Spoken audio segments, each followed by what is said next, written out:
je ne suis pas dans les secrets des dieux, mais on a tous lu le courrier infâme, ignoble, avant ou après, ignominieux. Après. Ça dit bien l'état d'esprit dans lequel vous étiez pendant que les Lions remportaient cette rencontre. Vous pensez que c'est sérieux pour un Camerounais qui aime ce pays, qui aime les Lions indomptables, de faire chanter les joueurs juste. Mais est-ce qu'il n'était pas également, de rappeler... Je suis désolé. Patrick, mais est-ce qu'il n'était pas également important de faire ce rappel? Ce rappel était très important. Aux joueurs. Non. Je veux dire, c'est la FECAFOOT qui prend l'engagement d'écrire au club. Je suis désolé. Et donc, qui est responsable de ces joueurs. Je suis désolé, et c'est un précédent. C'est-à-dire qu'il y avait déjà eu cela avec André Onana. Et ton fils a lui-même été un joueur orageux, ombrageux quand il était à l'équipe nationale. Aucun exécutif n'a jamais écrit à son club. Mais avec lui, ce sont les menaces, ce sont les fatwas. Et quand vous n'êtes pas d'accord, il faut qu'on vous excommunie. Non, on a besoin d'unité à l'équipe nationale. Et si c'est lui le facteur perturbateur, moi je dis, eh bien, il faut qu'il reste loin de cette équipe. Permettez que je vous interrompe. Quand je vous entends parler, je note qu'au sein du Rassemblement démocratique du peuple camerounais et même au sein de votre cellule de communication, vous n'avez pas la même interprétation des hautes instructions. Parce que sur ce plateau, j'ai reçu votre camarade Charles Élisant qui faisait la différence entre les hautes instructions, les hautes instructions de la présidence de la République et les hautes instructions du président de la République. Écoutez, on peut se tromper de temps en temps. Donc si le camarade s'est trompé, il ne faut pas lui... Oui, il ne faut pas lui en tenir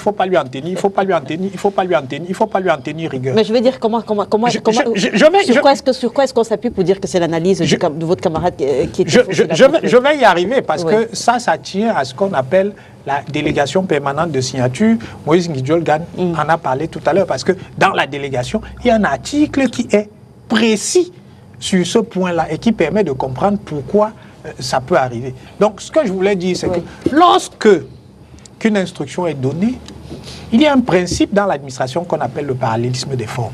Si le président a fait instruire Emmanuel Kounié d'appliquer telle décision, pour que Emmanuel Kounié rapporte la décision qu'il a prise sur la base d'une instruction, il faut qu'il reçoive une instruction par le même canal. Dans la situation présente, on vous dit qu'il y aurait eu une instruction imaginaire, nocturne. Personne n'a jamais vu cette instruction. Tout le monde a vu l'instruction par laquelle le secrétaire général demandait au ministre des Sports de contracter avec cet exécutif. Et j'ai envie de dire qu'en 2022, lorsque le staff de Rigobert Song arrivait, c'était pas le même biais. Pourquoi il n'y a pas eu de souci à ce moment-là? Sauf que, comme le disait votre camarade, c'était sur très haute en 2022, c'était sur très haute instruction du président de la République. Et en 2024, c'était sur instruction de la présidence de la République. La question est donc de savoir si le président instruit permanemment le secrétaire général sur les dossiers. Le secrétaire général jouit, le secrétaire général de la présidence de la République actuelle, comme les précédents, y compris le président Biya, jouit à partir du moment où il est nommé d'une délégation permanente de signature. Et dans cette délégation permanente de signature, il y a, je crois, l'article 3 qui dit ceci.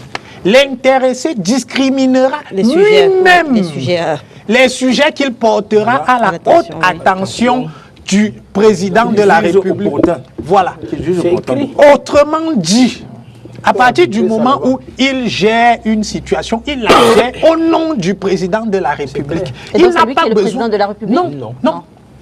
Il n'a pas besoin de recevoir d'ordre pour le faire, puisque la délégation lui permet de le faire. Il est là pour assister le président de la République. Maintenant, si vous êtes insatisfait des orientations qui sont prises, vous saisissez le président de la République, qui instruira à nouveau son secrétaire général d'instruire afin que soit rapporté ou abrogé la disposition querellée. Revenons à la question que je posais pour sortir avec vous. Si le Premier ministre a tous les pouvoirs que vous dites, pourquoi est-ce que sa médiation n'a pas abouti? Mais écoutez, je vous indiquais que nous avons une situation qui est une situation regrettable. Vous avez des gens qui effectivement ont décidé de piétiner les hautes instructions. D'ailleurs, après avoir piétiné des hautes instructions, matérialisé dans un document. Ils ont inventé des hautes instructions orales qu'eux auraient reçues et qu'ils se sont fait fort de reporter au ministre des Sports. Moi, depuis 2 mois, ces personnes n'ont pas été interpellées. Rappelez à l'ordre. Depuis 2 mois. Écoutez, ce que je considère, c'est que cette situation est une situation regrettable et qu'elle ne peut pas durer. Parce que ce qui est en train de se passer, c'est que vous avez des gens qui sont en train de saper l'autorité du président de la République et de saper l'autorité de l'État. Parce que le président de la République ne peut pas gouverner autrement que par des hautes instructions.